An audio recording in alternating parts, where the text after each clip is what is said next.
Hi, welcome to Chad's Silversmithing. Before we get too far into the video, if you wouldn't mind hitting the like button, that really helps to get my channel promoted. I also love it if you leave comments like suggestions for videos or how you do things or questions about what I'm doing. Those are all great things to leave in the comments section. I'm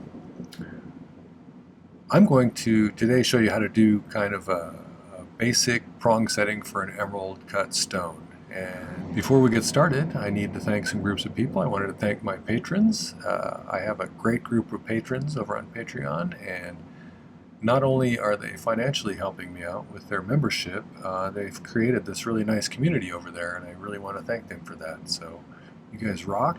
I really appreciate the community that you've built over there, so thanks for that. The other group is my YouTube subscribers, and I really wanted to thank them. A lot of people leave really kind comments, and some of them are pretty moving, and I really appreciate that. Sometimes you get tired when you're doing this frequently as I am, and it's nice to get some positive feedback like that, so thank you for that. And thank you also for the financial contributions like the Buy Me a Coffee and the Super Thanks. Those things really help with the raw materials that have gotten so expensive lately, so thank you for that. Alright, let's make a prong setting for an emerald cut stone. I just recently filled up my last book, so this is a new one.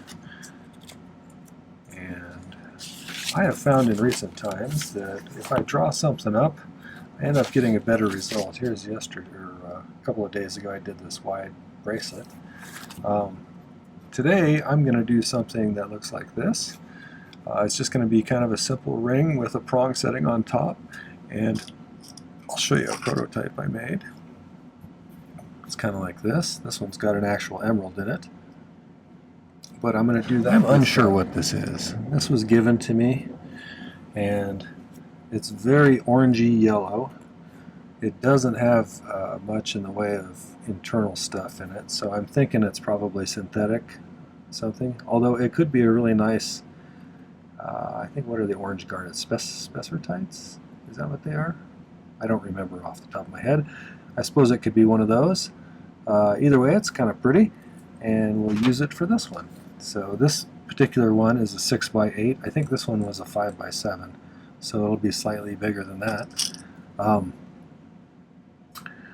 But basically what we're going to do is we're going to make kind of a base for the stone that's going to be just a tiny bit bigger than the outside edge of the stone, so that it has room for us to mount a little prong on each corner like that, sticking straight up, and that'll be how we hold the stone in. We'll also taper this inside edge at a diagonal kind of angle in order to create a place for the stone's pavilion to sit in there nicely. And one of the things I'm going to do with this style is I'm going to elevate it a little bit off of the top of the ring, so that the point of the pavilion, or the culet, would be a culet if it was flat, but the point of that pavilion doesn't poke you in the finger, so that'll give it a little bit of elevation. And then I'm just going to use half round attached to this, and this is going to be 16 gauge square, both this rectangle here and this rectangle here. I'm going to use 16 gauge round for the prongs. 16 gauge round and square is both 1.3 millimeters wide. The half round is 8 gauge, and that's going to be 3.25 millimeters wide if you're using the metric system or overseas. So to start with, we're going to make a little platform for this out of 16 gauge. So let's find some 16 gauge square. Here's some here. And I think we're going to use our miter vise jig. If you don't have one of these are super handy, and I'd recommend getting one.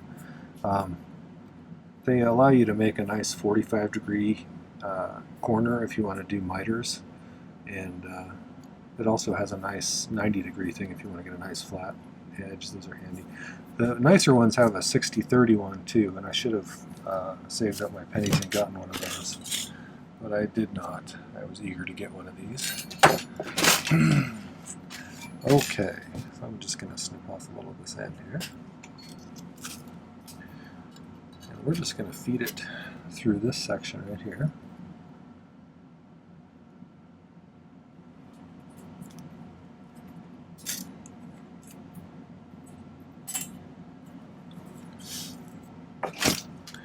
Then I'm going to take our file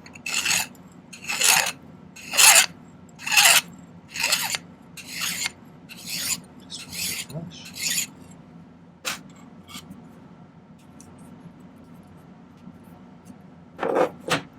So it gives you a nice 45-degree angle.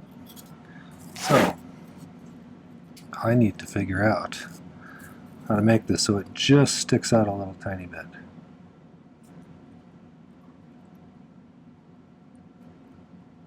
And I think what I'm going to do is I'm going to mark this black so you can see that, and then I'll scratch a line through it to get a pretty precise measurement if I can find something to scratch with.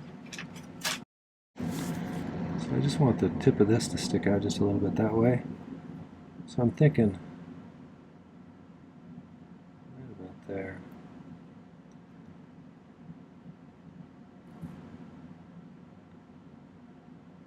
I don't want it to be too big because the stone will fall right through, so we have to do a little, kind of lining it up with the corners right here. So now I'm going to put this side in here. Just got to line this up. That first mark. I'd rather err on the side of too big to start with, that way I can slide it in here and file a little bit more off if I need to.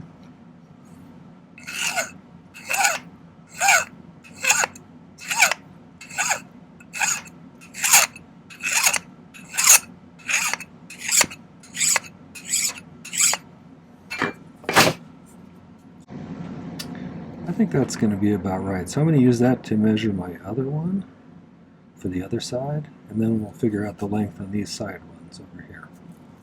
So when I first started, I was pretty intimidated by prong settings for faceted stones, but once you get your soldering skills up to where you're pretty good with a torch, it's not as bad anymore. It's a little less intimidating. It helps if you can pick solder. I think that's a useful skill. If you're interested in seeing how to do that, I'll put a link up here to my pick soldering video. That's definitely a skill worth working on.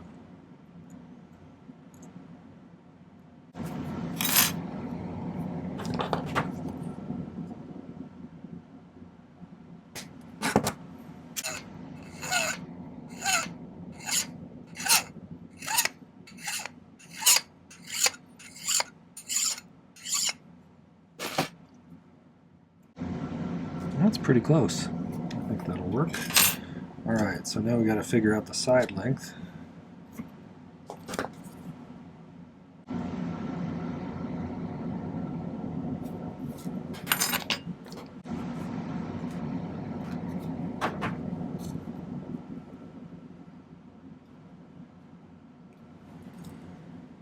Now we can kind of get a gauge on whether we're in the right ballpark.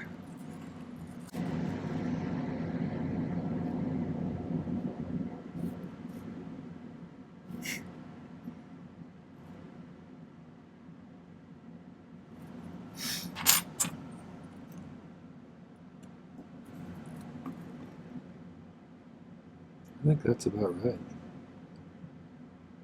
So I'm going to go ahead and cut a second one this length. I usually get it right on the first go. Got lucky today.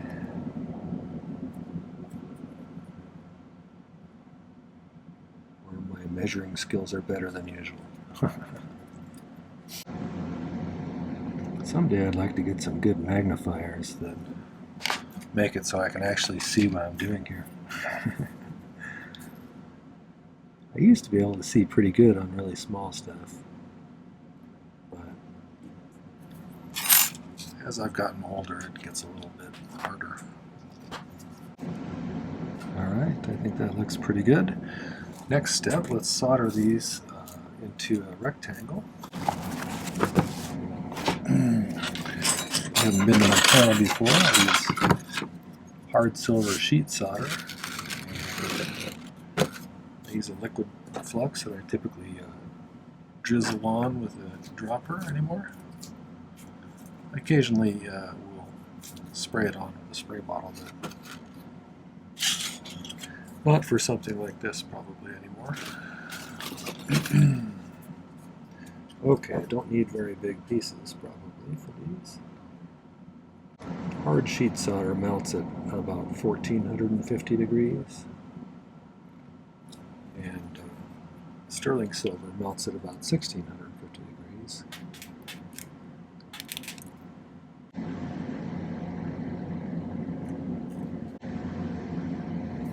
That looks pretty decent.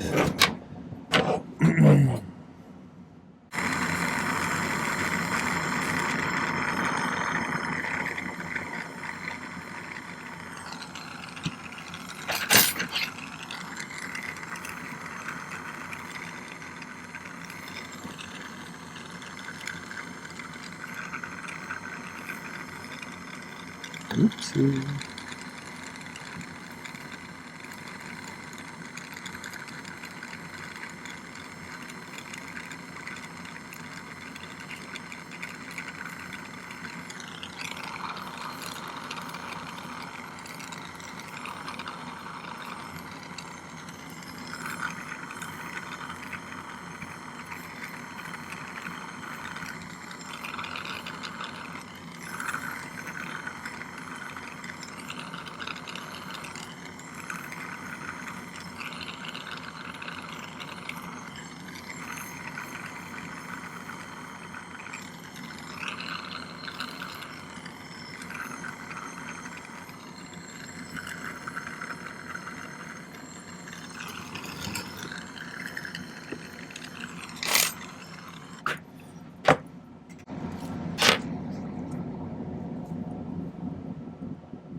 So that gives me just a little bit sticking out on each side where I can mount a prong.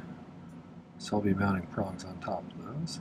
But before we do that, I'm going to use a diamond burr and kind of diagonally angle this downwards on the inside edge. Let me show you what kind of burr I'm going to use. These diamond burrs are pretty useful, and I find when you're doing something like this, it's pretty easy to just kind of like grind a nice angle using these. So that's what I'll be doing over here. I'm not going to make you listen to me make dental tool noises, so I'll be right back. So after I did that, created that angle with the diamond burr on the Dremel, I've been just kind of like neatening it up and smoothing it a bit with my small flat file.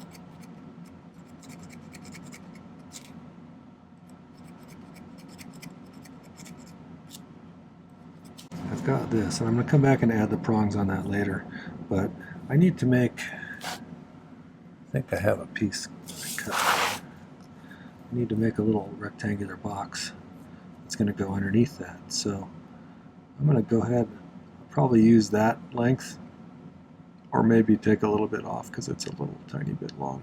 Although it's also going to be curved downwards, so I guess that's fine, I think.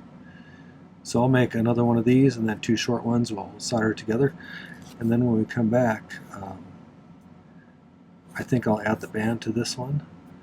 We'll mount the prongs on this one, and then we'll assemble the whole thing.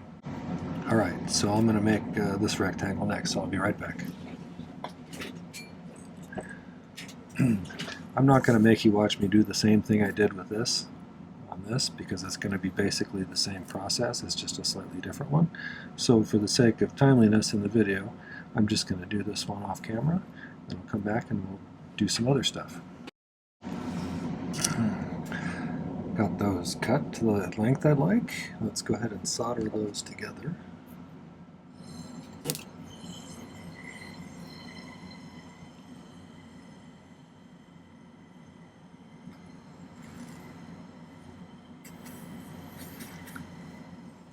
Just try to get these things as straight as I can, because generally I can usually see if it's not quite straight. There's not much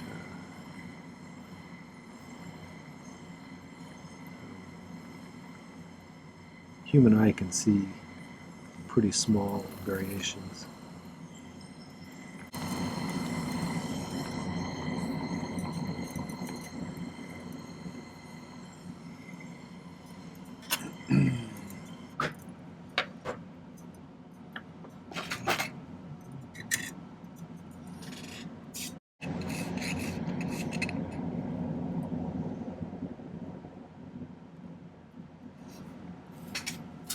So I measured to make this about an 8, and so this is going to go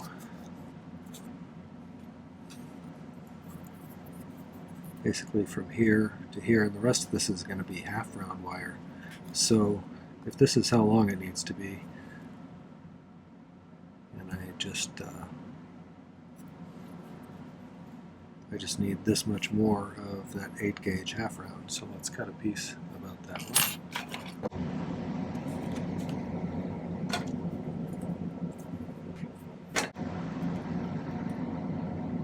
Alright. So our mission, should we choose to accept it, is to solder this to that.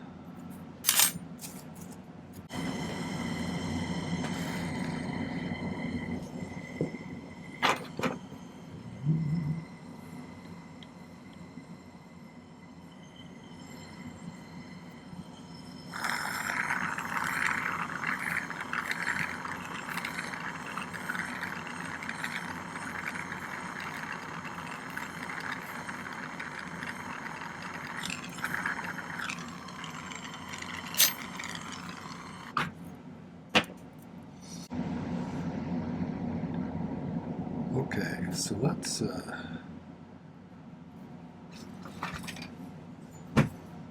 kind of bend this.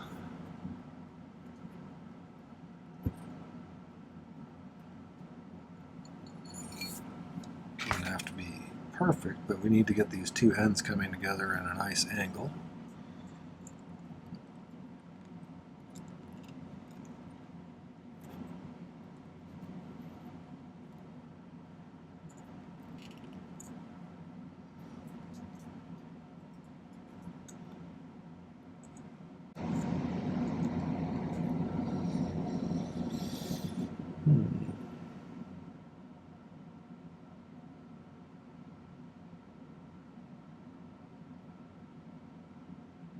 Alright. I think we'll use a magnesium block for this. I'll push this down a little bit.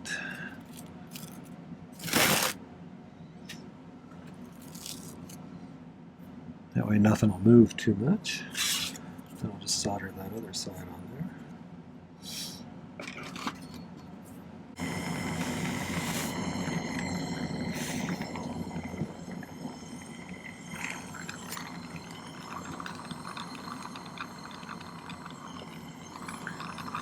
Oopsie.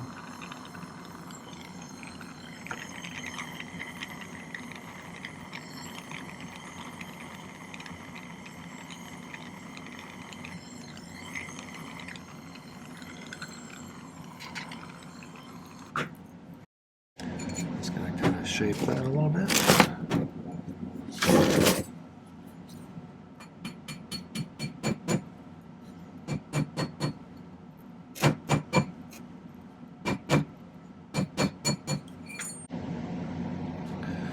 Okay, so after we put the prongs on here, we're going to be mounting this center of that.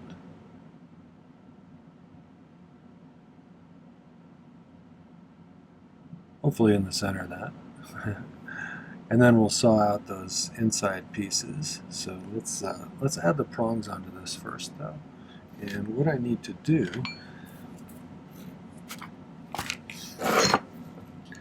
I want to draw a dot where I want each of these.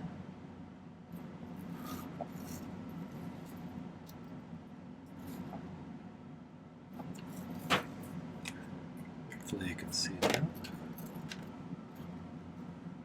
So just a 16 gauge wire attached right at the corner on each of those. And so in order to do that, let's take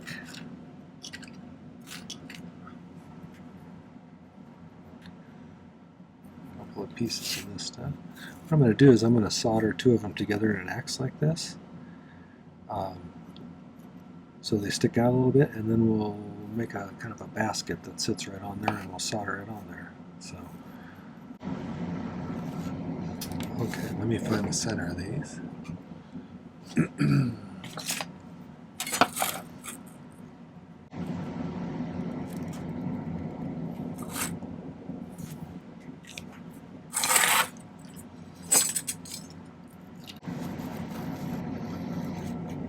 So I want them to be kind of at that angle. You can't see that with my hand in the way.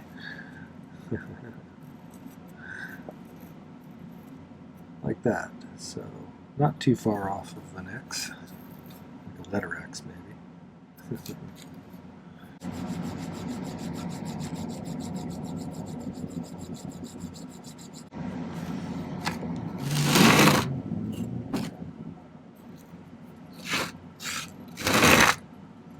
So I got a little notch there. I could solder another notch, or cut another notch on the other one, but getting them to line up just perfect is sometimes hard, and it doesn't really matter.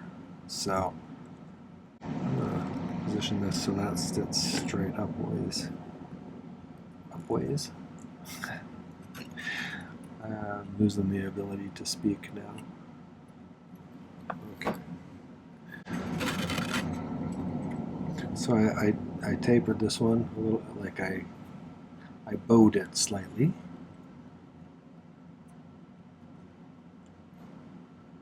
Try and get those lined up about like that. And then I'll just solder those together.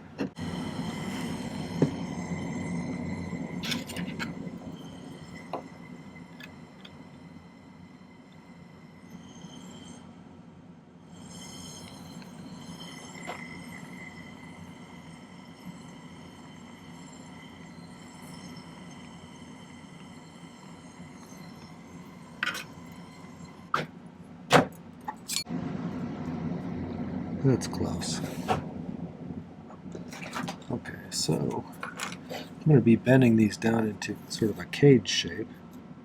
So I'm going to make a mark, about where I want to bend them down. And we'll just kind of do that.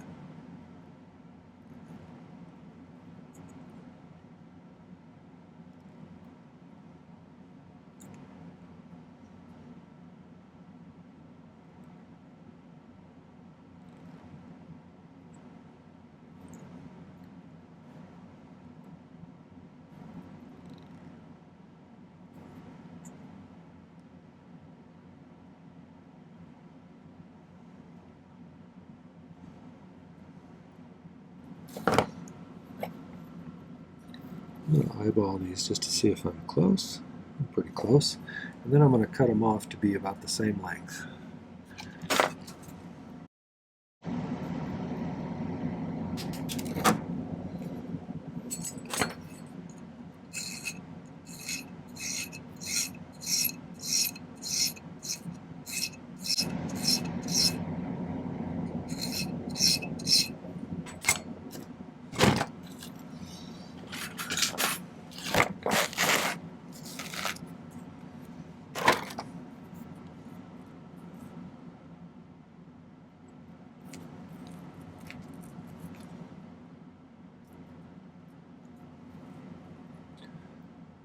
That's pretty close for just kind of estimating. I'm going to move this one in just a little tiny bit. I think this is the only one that's misaligned. If I get this one moved that way a little bit, I think we'll be okay. We'll be golden, pony boy.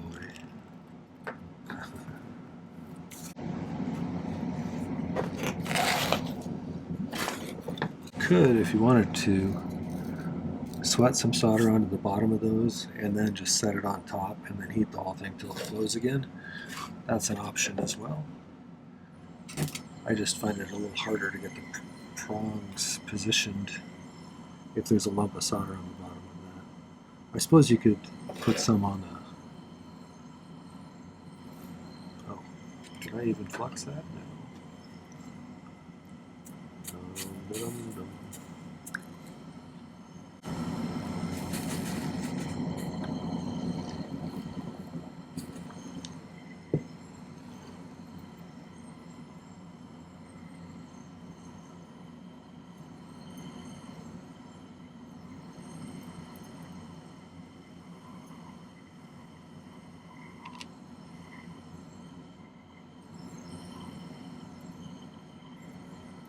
Oops. You had a little movement going on there. I'm going to stop and evaluate what happened.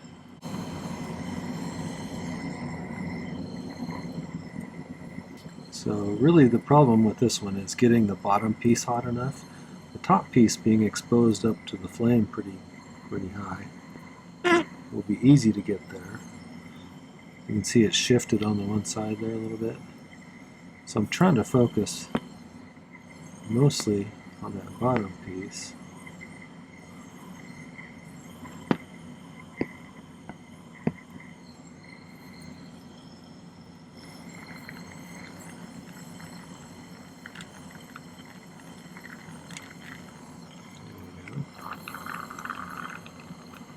I'm going to have to go back and move that one.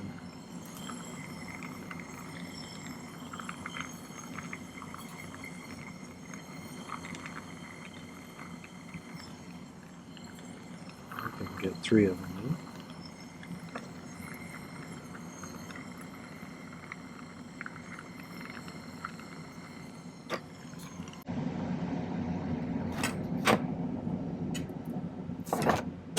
So this is the one that's not soldered. And there's actually some solder on there, just jumped on the wire instead of the bottom as well. So probably as long as they're pushing together a little bit, that would be enough. But just to be safe, I'll pick up another little piece.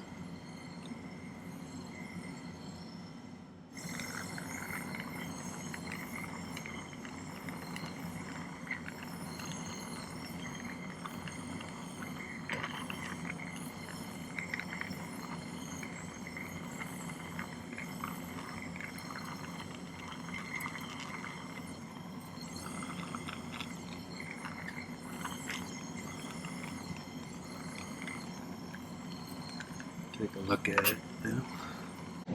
So now let's find that ring. There it is. I'm going to find the center point between these two. So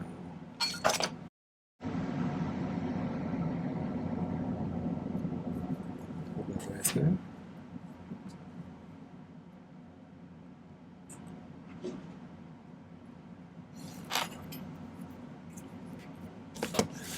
I think, just to clean this up a bit, we'll find the bottom of this foot again.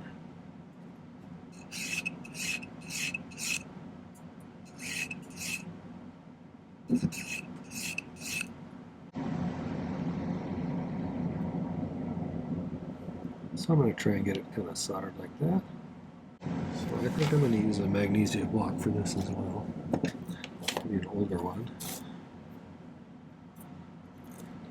I think I'm going to push this into this. If it'll do it and not break apart on me.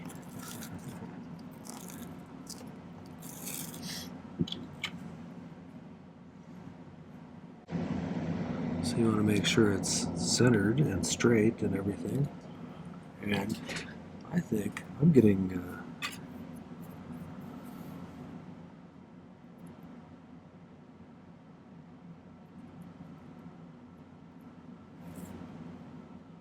you can use whatever kind of solder you want here. I generally use hard silver solder for most everything, but this seems like a good situation for some easy paste solder, so let's use some of that. If I can get it on there without bumping anything too much.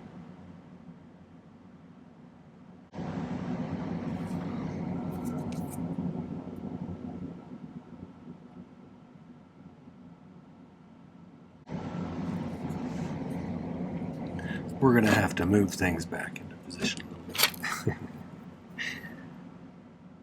Get back over there.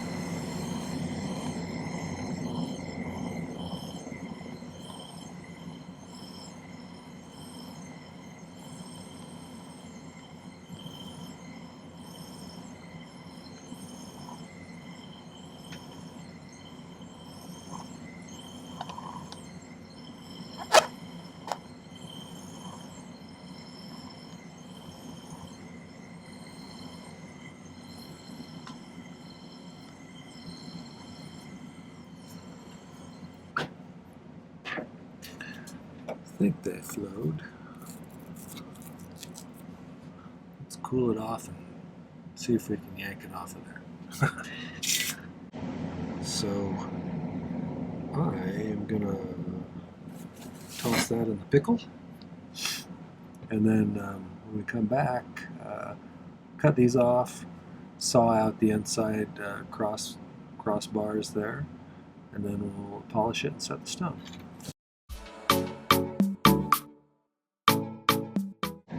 Okay, so I have mostly cleaned up, and I think what I'm going to do next is I'm going to go ahead and I'm going to snip the top of this cage off.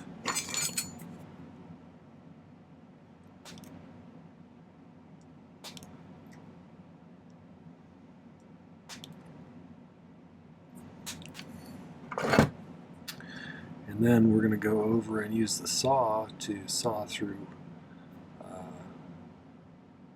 those inner pieces there, so we can get rid of that inner frame.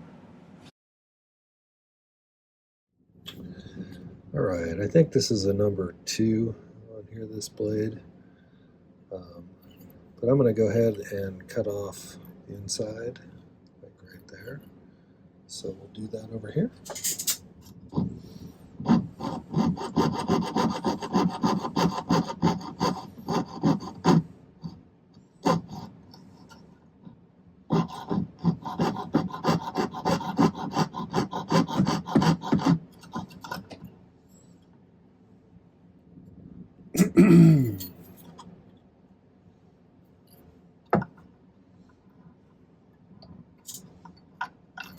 Oops.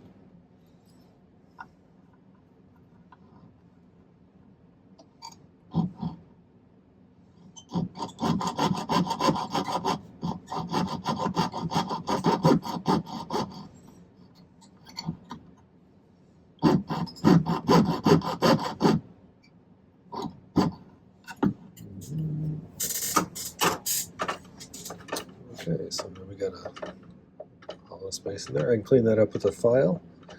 And then I'm going to do a little bit of rotary tool pre-polishing before I polish this. When I come back, we'll set the stone. Alright, got everything kind of polished up. I did use my Dremel to kind of flatten out the inside of these prongs a little bit. And that fits in there nicely now. So what I usually do is I grab the tops of these prongs and bend them downwards a little bit.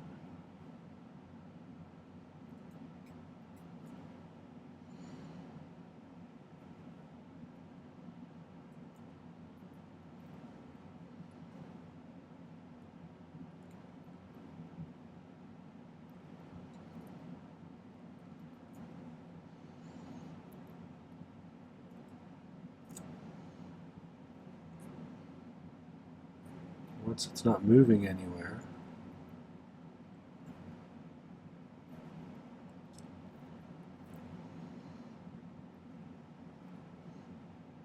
you can kind of push them down a little bit more.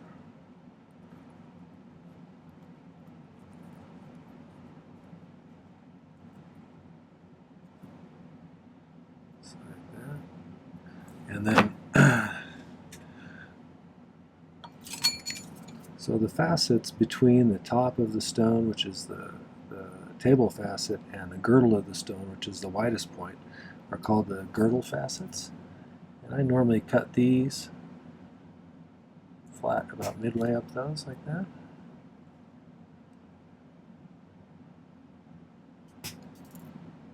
You don't want to leave too much prong.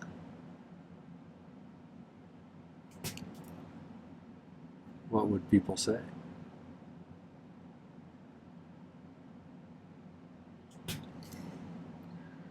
And once you do that, the last thing I'm going to do is I'm going to take an abrasive white silicone wheel on the Dremel and smooth those over and kind of taper them to a point very carefully, and then smooth them out with a blue fine polishing wheel, and then I'll take some pictures and call it good.